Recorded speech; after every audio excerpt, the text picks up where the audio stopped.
আসসালামু আলাইকুম রহমতুল্লাহ। সম্মানিত প্রিয় বন্ধুগণ, বাংলাদেশ জামাত ইসলাম এমন এক দল, এমন একটি সুন্দর আদর্শ দল, যে দল সব সময় জনগণের পাশে, মানুষের পাশে থাকার চেষ্টা করে।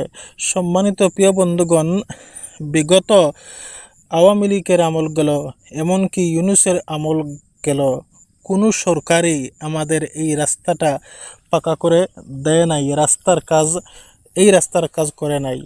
অথচ এই কাজ সরকারি দলের করা উচিত ছিল, কিন্তু বাংলাদেশ জামাত ইসলাম বিরোধী দল হয়েও কিন্তু এখন তারা নিজেদের ফান্ড থেকে এই রাস্তাগুলা নিঃস্বার্থভাবে তারা কাজ করে দিচ্ছে, তারা নিজেদের ফান্ড থেকে।